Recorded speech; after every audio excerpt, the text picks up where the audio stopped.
horizon, I felt a sense of unease settling in the pit of my stomach.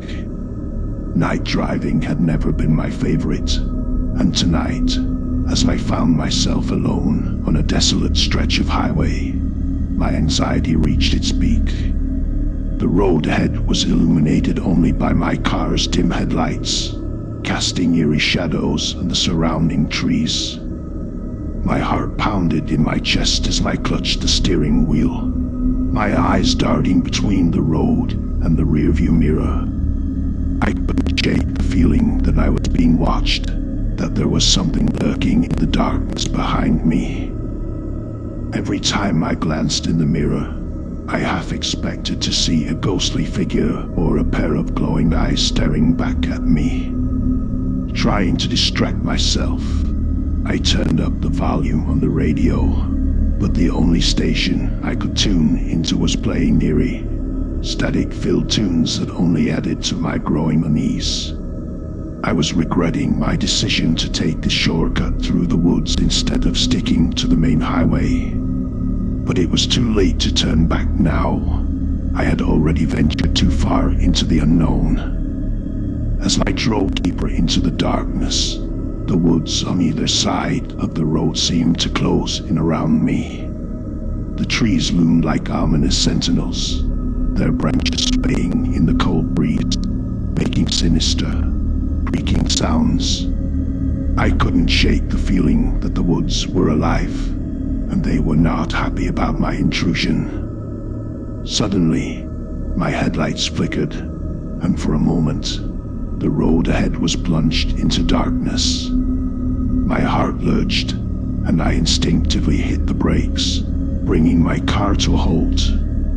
Fear gripped me, and I scanned the surroundings, trying to make sense of what had just happened. But before I could gather my thoughts, the headlights flickered back to life, revealing nothing but the empty road ahead. My mind was playing tricks on me.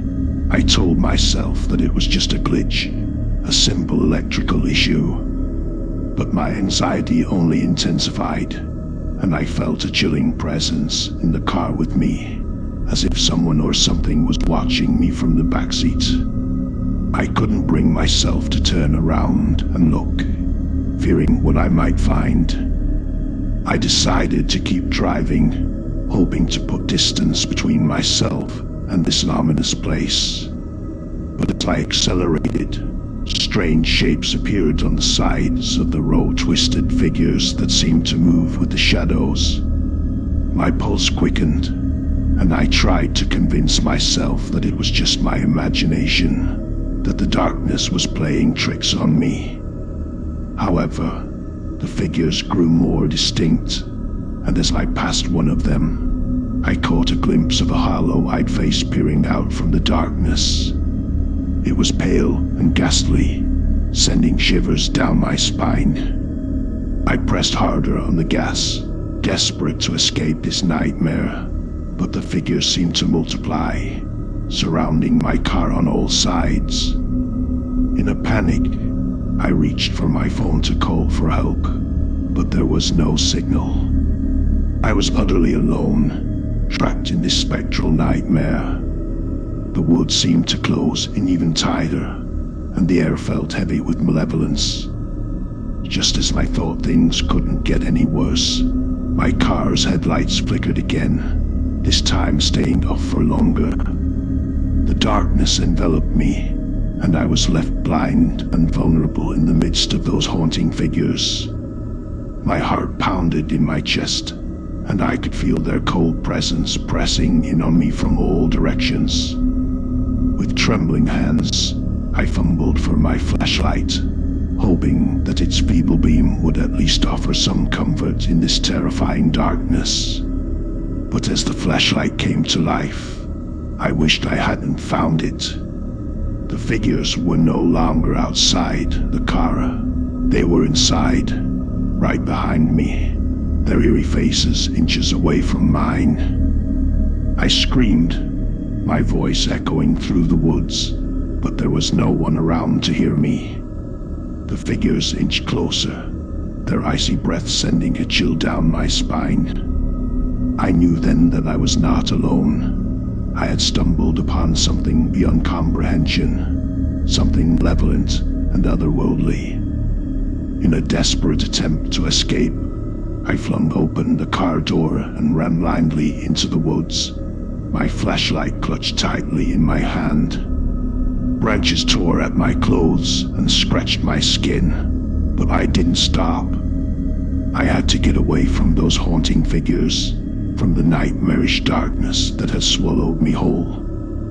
I ran for what felt like an eternity, my breath ragged and my heart pounding in my ears. And just when I thought I couldn't run any further, I stumbled upon a faint glimmer of light. It was a small cabin tucked away in the woods, its windows glowing with a warm, inviting light. With the last of my strength, I reached the cabin and banged on the door, praying for someone to answer. A few agonizing seconds later, an elderly woman opened the door, her face a mix of surprise and concern. "Please help me," I gasped, tears streaming down my face. "There's something out there in the woods, something terrifying. It's following me." The woman's eyes widened with understanding, and she beckoned me inside. "You're not the first to encounter the darkness in these woods," she said, her voice trembling. "You're safe now. You've found refuge." As I stepped into the cabin, I glanced back at the woods, half expecting to see the ghastly figures still lurking in the shadows. But there was nothing, only the impenetrable darkness.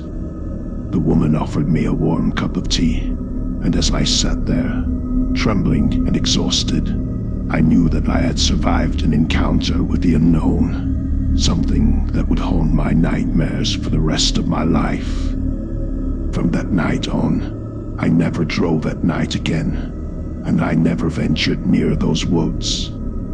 The experience had changed me, leaving me with a perpetual fear of the darkness and a deep sense that there are things beyond our understanding, lurking just beyond the veil of reality, waiting to be discovered, or worse, waiting to discover us.